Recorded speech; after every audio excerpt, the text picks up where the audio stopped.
খারাপ হয়েছে রাস্তায় একটা পুরা অর্ধেক সাইডে উঠে টুটি গেছে কোনো ডেলিভারি রুগী আনন্দ জানা কোনো একটা গাড়ি যাইতে বললে জানা আমরা দিকে শুধু রাস্তার অজুহাত দেয়া আপনি রাস্তাটা দিতে দেখেন রাস্তাটা এত খারাপ আপনি নিজেও চাইলে একবার যাইলে আরেকবার যেতেন মনে করেন। কতদিন ধরে এই অবস্থা?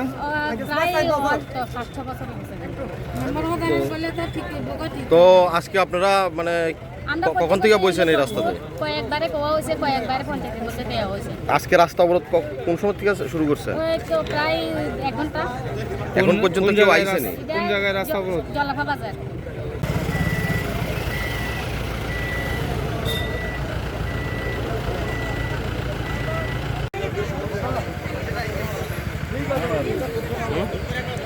খারাপ হয়েছে রাস্তায় একটা পুরা অর্ধেক সাইডে উঠে টুটি গেছে কোনো ডেলিভারি রুগী আনন্দ জানা কোনো একটা গাড়ি যাইতে বললে জানা আমরা দিকে শুধু রাস্তার অজুহাত দেয়া আপনি রাস্তাটা দিতে দেখেন রাস্তাটা এত খারাপ আপনি নিজেও চাইলে একবার যাইলে আরেকবার যেতেন মনে করেন। কতদিন ধরে এই অবস্থা? প্রায় 5-6 বছর হয়েছে। তো আজকে আপনারা মানে কখন থেকে বসেছেন এই রাস্তাতে? কয়েকবারে কোয়া হয়েছে, কয়েকবারে পঞ্চায়েতের মধ্যে দেওয়া হয়েছে। আজকে রাস্তা অবরোধ কোন সময় থেকে শুরু করছে? ওই তো প্রায় 1 ঘন্টা। এখন পর্যন্ত কেউ আইসেনি? কোন জায়গায় রাস্তা অবরোধ? জলাফা বাজার।